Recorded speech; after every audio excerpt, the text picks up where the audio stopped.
नमस्कार। नमस्कार। तो दोस्तों, आज मैं रूबरू हूँ अवधेश मिश्रा सर से, जिन्होंने एक शिक्षा की अलग जगाई संडीला क्षेत्र में। और आज बहुत ही एक नामी गिरामी संस्था के नाम से है और बच्चों को एक अच्छी शिक्षा प्रदान की जा रही है यहाँ पे। तो अवधेश सर से मैं ये जानना चाहूँगा कि ये श्रद्धा कोचिंग कम कॉलेज जो एक नया फॉर्मेट था, उसको स्टार्ट करने से लेकर के कितना संघर्ष करना पड़ा और कैसे इस मुकाम तक पहुँचे कि एक अच्छी खासी एक संख्या संडीला क्षेत्र में श्रद्धा कोचिंग में है। तो अवधेश सर, मैं सिर्फ इतना जानना चाहूँगा, आप उस संघर्ष के बारे में बताएं कि आपने इस विचार कैसे आया आपके अंदर, जबकि समाज में बिल्कुल ट्रांसफॉर्मेशन था। लोग ट्रेडिशनल एजुकेशन को स्कूल में जाके पढ़ाई करते थे, आपने कहा नहीं, पढ़ाई के अलावा भी कुछ हो सकता है, स्कूल ना जा करके हम कोचिंग में जो पैसा बर्बाद कर रहे हैं उस पैसे को बर्बाद होने से बचाया जा सकता है। तो आपने एक ऐसा प्लेटफॉर्म तैयार किया, उसके बारे में थोड़ा बताएं और किस तरह की कठिनाइयाँ आई। जी ऐसा सर। हुआ कि सबसे पहले हमने जब कॉलेजों में पढ़ाया तो कॉलेज में पढ़ाते समय ये महसूस हुआ कि यहाँ पे कुछ सीमाएं हैं, उन सीमाओं में रह के ही पढ़ाना पड़ता है। 45 मिनट्स का पीरियड होता है, उसका टॉपिक जो है, उसका जो रेफरेंस है, उसका जो कंटेक्स्ट है, वो बहुत ज़्यादा एक्सप्लेन नहीं किया जा सकता है। अच्छा, हमारा ये मानना है कि बच्चों का जब तक बेसिक न क्लियर हो, उनका फंडामेंटल न क्लियर हो, उनका कॉन्सेप्ट न क्लियर हो और कोई भी चीज़ टू दी पॉइंट समझ में नहीं आती है, जब तक उसे एक्सप्लेन न किया जाए, अगर संदर्भ नहीं है, प्रसंग नहीं है। आप मान लीजिए बात कर रहे हैं, गोली की बात कर रहे हैं और आपको ये ना बताया जाए कि गोली का संदर्भ कहाँ पे है, गोली युद्ध क्षेत्र में चली या गोली डॉक्टर ने पेशेंट से कहा या गोली बच्चे खेल रहे हैं, तो प्लेग्राउंड है या बैटलफील्ड है या जो है मेडिकल क्राइटेरिया है, तो आप क्या समझेंगे। अब अगर आप उसको बताते हैं कि यहाँ ये बैटलफील्ड है तो लोग समझ जाएंगे गोली का मतलब बुलेट से है। अगर आप बताते हैं कि नहीं आप हॉस्पिटल में हैं तो लोग समझ जाएंगे कि गोली का मतलब टैबलेट से होता है। अगर आप बताएंगे कि बच्चे गोली खेल रहे हैं तो उसका कांच की गोलियां हैं, ग्लास बॉल है, उससे समझ जाएंगे। तो ये चीज़ क्लास में संभव नहीं थी, लिमिटेड। दूसरी, मैनेजमेंट का, स्कूल का एक प्रेशर होता है कि जल्दी से जल्दी इनका कोर्स कंप्लीट कराइए और वहाँ पे केवल एक बात का फोकस होता है कि बच्चे के इन किन प्रकारेण मार्क्स कैसे अच्छे आ जाएं और मार्क्स जिसके अच्छे आ जाएं उसी को अच्छा माना जाता है। बात भी सही है कि लोग एक कहावत है कि जो ढोलक बजे वही मढ़ी हुई। तो पता चला कि मार्कशीट खूब अच्छी रंगी हुई चुनी हुई है और उसमें मार्क्स दिख रहे हैं, लेकिन मार्क्स जो है वो वर्ष भर में एक बार एग्ज़ाम होता है और वर्ष में एक बार भी एग्ज़ाम होता है, वो भी 3 घंटे के लिए होता है। तो उसके समग्र जीवन का मूल्यांकन आप वर्ष में एक बार 3 घंटे में कैसे कर सकते हैं। तो ये एक बच्चों के साथ नाइंसाफ़ी है, इनजस्टिस है बच्चों के साथ। तो हमने सोचा कि एक ऐसा इंस्टीट्यूट खोला जाए। दूसरी चीज़ हम ये देखते थे कि बच्चा 5-6 घंटे स्कूल में रहता है और 5-6 घंटे स्कूल में रहने के बाद उसका पर्पज़ क्या है। पर्पज़ ये है कि उसे एक प्रकार का भाषण सुन रहा है। जैसे पॉलिटिकल लोग होते हैं, वो अपनी मीटिंग ऑर्गेनाइज करते हैं और भाषण लोग सुनते हैं, वाह वाह कर रहे हैं, उसके बाद चले गए। अब उसका सार्थकता कितनी है, प्रैक्टिकली वो उनके जीवन में क्या अचीवमेंट उससे आएगा, क्या बदलाव आएगा, इससे कोई लेना देना नहीं है। ठीक वही चीज़ कॉलेजों में हो रही थी। कॉलेज में बच्चा पढ़ रहा है, इंटरमीडिएट में है, उसके पास फिजिक्स है, केमिस्ट्री है, मैथमेटिक्स है, इंग्लिश है, ये सब्जेक्ट हैं। उसके बाद क्या हो रहा है, फिजिक्स की ट्यूशन जा रहा है, ट्यूशन पढ़ा रहा है, केमिस्ट्री ट्यूशन जा रहा है, मैथमेटिक्स की ट्यूशन जा रहा है, इंग्लिश की ट्यूशन जा रहा है। तो आपने एक तरीके से देखा जाए तो आपने पूरा कोचिंग का पैसा बचा दिया और बच्चे को उस हिसाब से एजुकेशन दी जिस हिसाब से वो डिज़र्व करता है। हाँ, नहीं, हमने ये सोचा कि अगर घर में खाना बहुत अच्छा बन रहा है तो ये बाहर खाना क्यों खा रहा है। राइट, ठीक है, सही बात है। इसका मतलब स्कूल में टीचर पढ़ाता है, राइट, और वहाँ पे अच्छा स्कूल प्राइम टाइम तो उसका स्कूल में चला गया। अब प्राइम टाइम स्कूल में जाने के बाद उसके पास टाइम भी नहीं बचा। अब टाइम में, और जो टाइम बचा वो यहाँ आश्रम में जा रहा है, इंग्लिश के आश्रम में जा रहा है, फिजिक्स के आश्रम में जा रहा है, केमिस्ट्री के आश्रम में जा रहा है। अच्छा, हमारा सोचना ये है कि लर्निंग का सबसे पहला कॉन्सेप्ट है लर्निंग बाय डूइंग। राइट। करके सीखो। बिल्कुल। जो चीज़ आप करेंगे नहीं वो सीखेंगे नहीं। नतीजा क्या हो रहा? मैथमेटिक्स में प्रॉब्लम सॉल्व किसने की स्कूल में? टीचर ने।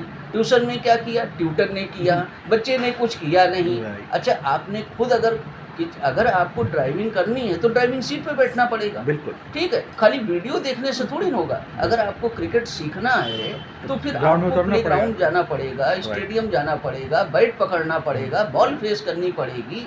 तो बच्चा तो कुछ उसमें इन्वॉल्व ही नहीं हुआ। तो एक जिस हिसाब से आपने मतलब जो समाज में एक जो कुरीति थी, इसको कहेंगे, जो एक गलत धारणा थी, उसको आपने महसूस किया और उसके अकॉर्डिंग अपने हिसाब से अपने सिलेबस एंड एक प्रोजेक्ट डिज़ाइन किया, उसको आपने शुरुआत की, यानी समाज को बदलने की एक रेखा आपने शुरुआत करी।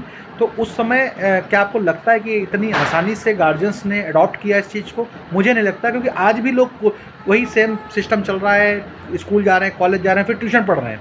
लेकिन आपने तो हमें लगता है 20 साल पहले ये अलग जगह थी और बहुत परिवर्तन आया है।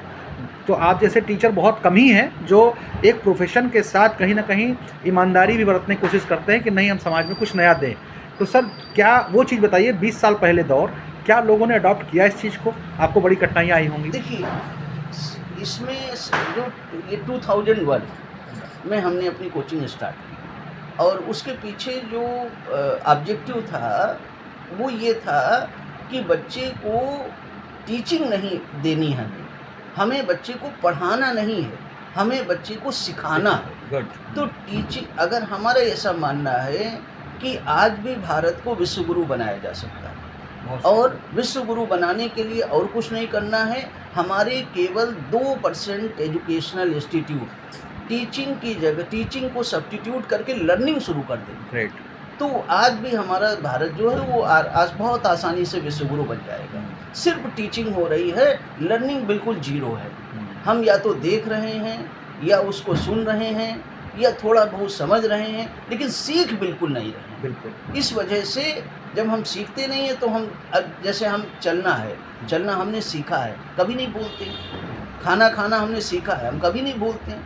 बोलना हमने सीखा है, कभी नहीं बोलते हैं। वो चीज़ हम नहीं बोलते हैं जो चीज़ हम सीखते हैं। तो ये जो इंस्टीट्यूट हमने शुरू किया उसके पीछे हमारा अच्छा, दूसरी चीज़ थी कि जैसे आपने ये पूछा कि आपको बहुत प्रॉब्लम हुई होगी, बहुत स्ट्रगल हुआ होगा। ये इसलिए नहीं हुआ क्योंकि हमें लोगों से ज़्यादा अपने ऊपर बहुत भरोसा था। हम बहुत ही हमेशा आशावादी रहे। हमें कभी ये नहीं लगा कि हम ये चीज़ शुरू करेंगे, ईमानदारी पूर्वक शुरू करेंगे और अपना बेस्ट देंगे तो ये चीज़ लोगों की समझ में नहीं आएगी। हमें 100% नहीं बल्कि 200% ये विश्वास था कि अगर हम इसमें, अगर हम ये मानते हैं कि दिमाग के साथ दिल लगना चाहिए। बिल्कुल। अगर दिमाग के साथ दिल नहीं लग रहा है तो वो चीज़ आप नहीं आगे ले जा सकते। तो चूँकि हमारा दिमाग भी इसमें था और हमारा दिल भी इसमें था, तो ये तो हमें कभी लगा ही नहीं कि ये चीज़ हम नहीं शुरू कर पाएंगे। हाँ, ये ज़रूर है कि हमें इस बात का एडवांटेज मिला कि हमारे पिताजी चूँकि यहाँ पे बहुत अच्छे टीचर रहे, हमारे बाबा जी भी टीचर रहे और हम भी चूँकि भगवान बुद्ध में पढ़ा चुके थे, IR में पढ़ा चुके थे। तो 15-16 ऐसे स्टूडेंट हमें मिले जिनके या तो भाइयों को हमने पढ़ाया था या हमें बहनों को पढ़ाया था। सिर्फ हमने कोई एडवर्टीजमेंट नहीं किया, उनके घर गए, हमने कहा देखिए स्कूल में ये अपना प्राइम टाइम समय ख़राब करते हैं, उसके बाद आश्रम जाते हैं और सीख ये कुछ सकते नहीं क्योंकि ये खुद कुछ नहीं करते। ना इनके पास समय बचता है, ना इनके पास ऊर्जा बचती है, ना इनके पास उत्साह बचता है। ये साल भर इनका ट्यूटर और टीचर खुद पढ़ता रहता है, खुद सीखता रहता है, ये खुद नहीं सीखते। तो हम एक ऐसा इंस्टीट्यूट खोलेंगे, हम एक ऐसा इंस्टीट्यूट खोलेंगे कि जिसमें अंडर वन रूफ टीचिंग भी हो और ट्यूशन भी हो। हम टीचर भी होंगे और हम ट्यूटर भी होंगे। बहुत तो सही। 5-6 बच्चे आए शुरू में और उस समय IR में करीब 85 रुपये फीस थी इंटरमीडिएट की, भगवान बुद्ध में भी लगभग 60-65 रुपये थी। हमने 600 रुपये रखी। तो गार्जियनों को बड़ा सरप्राइज हुआ कि आप 600 कैसे लेंगे। तो हमने कहा नहीं, 600 नहीं 6000 देंगे लेकिन हमें कॉन्सेप्ट क्लियर होना चाहिए और कमिटमेंट होना चाहिए। नहीं, बहुत सही, क्योंकि जो आपने विज़न आपका था वो कहीं ना कहीं गार्जियन भी सहमत है उस बात से। बट है क्या, ट्रेडिशन चला आ रहा है कि कॉलेज जाओ ट्यूशन पढ़ो, तो उस तरीके से। लेकिन आपके साथ बच्चे जुड़े, आप जहाँ तक मुझे पता है कि आपकी संस्था से निकल करके बच्चे बहुत ऊंची ऊंचाइयों पे गए हुए हैं, और ये वही देन है क्योंकि आपने उनका बहुत प्राइम टाइम बचाया। उस टाइम को बचा करके उन्होंने बहुत अच्छा कुछ सीखने की कोशिश करी। तो बहुत बहुत धन्यवाद सर आपका। और इंटरव्यू ये कहीं ना कहीं दूसरों के लिए प्रेरणा स्रोत है। मैं चाहूँगा कि एक चीज़ और जी नरेश जी जोड़ना प्लीज़। चाहेंगे कि देखिए, हम ये मानते हैं कि जो कोचिंग है या गाइडेंस है, ये या सुपरविज़न है, ये बच्चों को आगे बढ़ाने में बहुत अपना योगदान देता है। लेकिन उसके बावजूद भी अगर आप सिर्फ गाइड ही करते हैं, चाहे जितना अच्छा गाइड मिल जाए, चाहे जितना अच्छा योग्य टीचर मिल जाए, लेकिन अगर बच्चा कुछ कंट्रीब्यूट नहीं करता है, यानी उसको मोटिवेट नहीं करते हैं आप, तो कुछ नहीं होता है। तो हमारे हिसाब से एजुकेशन जो है ये सिंगल स्टेप प्रोसेस नहीं है, ये मल्टी स्टेप प्रोसेस है।